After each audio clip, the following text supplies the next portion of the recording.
a beautiful woman who fools all of France's greatest generals into fighting for her country. There's only one woman who could have done this.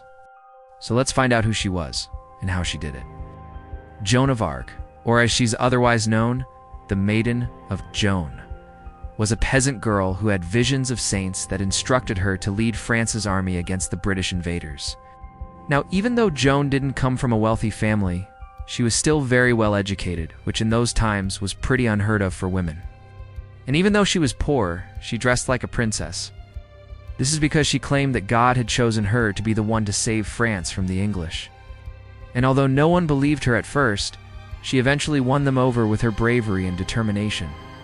In fact, the first time we see Joan in the movie, she immediately sets out to go talk to the French king. But when she gets there, she's told to come back another day because the king is busy. Now, most people would have been scared off by this, but not Joan. Instead, she waited patiently outside the palace until the king came out. And when he did, she boldly approached him and told him that God had sent her to help him win the war against the English. Of course, the king didn't believe her at first, but Joan insisted on speaking to his counselors first, before making a final decision. Now, normally, women weren't allowed to speak in public, especially not in front of high-ranking men. But because Joan was such a charismatic speaker, she easily won over the counselors, and they agreed to let her speak to the king again. Now, before Joan went to talk to the king, one of the counselors gave her a white flag to carry with her as a symbol of peace. And when she walked into the king's court, all eyes were on her. She stood tall and proud, holding the flag high above her head, and proclaimed that she was here to help the French people.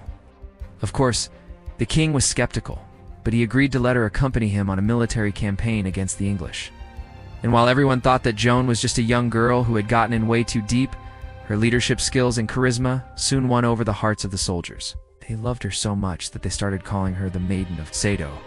And after several failed attempts, the English finally decided to retreat back to their base.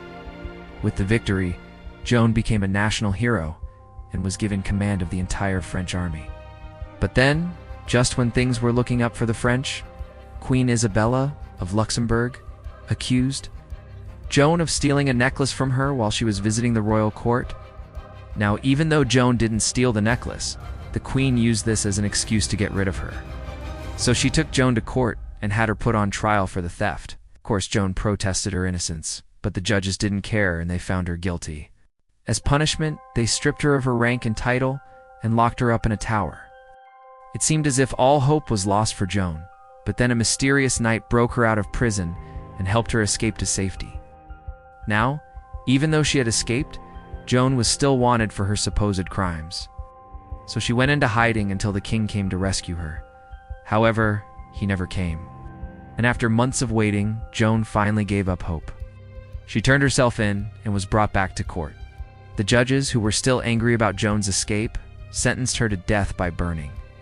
Even though Joan was only 19 years old when she was executed, her legacy lived on for centuries after her death. In fact, she's still considered to be a national heroine of France. And there are statues and monuments dedicated to her all throughout the country. While Joan of Arc is mostly remembered for her bravery and determination, there's a lot more to her story that most people don't know about. For example, Joan didn't just appear out of nowhere. She was actually born to a peasant family in the village of Domremy. From the time she was little, Joan was very devout in her religion. She prayed every day, and she always tried to do what she thought was right. As Joan grew older, she started having visions of saints that instructed her to lead France's army against the British invaders. At first, Joan didn't take these visions seriously, but as time went on, she started to believe that they were real.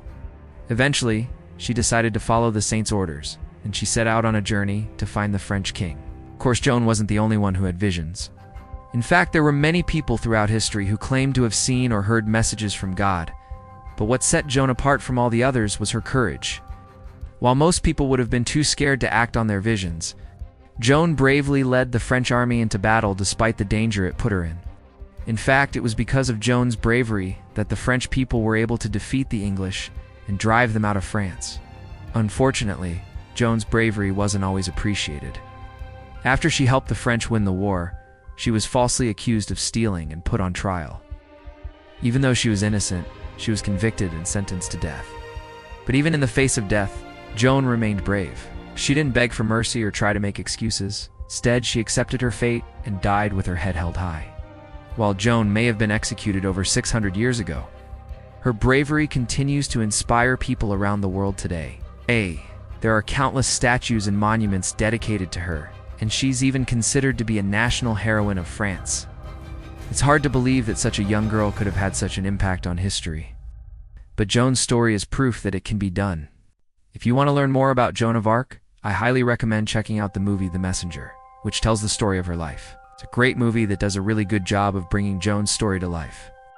So what lessons can we learn from Joan of Arc? First, never let anyone tell you that you can't do something just because you're a woman. Joan was told that she wasn't capable of leading an army, but she proved them wrong. Second, always stay true to yourself. No matter what others think of you, Joan was falsely accused of stealing, but she didn't let that change who she was. Finally, never give up hope. No matter how bad things look, there's always a chance that things can get better. Joan was sentenced to death, but she never lost hope that one day she would be free. If you can remember these 3 lessons, then I know that you'll be able to accomplish anything. Now, as I mentioned earlier, the movie The Messenger does a great job of bringing Joan of Arc's story to life. It's one of my favorite movies about Joan, and I highly recommend it to anyone who wants to learn more about her. But now it's time for me to ask you a question. What do you admire most about Joan of Arc? Let me know in the comments below. I'd love to hear your thoughts. Also, if you enjoyed this video, please make sure to like it and subscribe to my channel. I make videos about inspiring people and stories, so I think you'll enjoy what my channel has to offer. Thank you so much for watching, and I'll see you next time.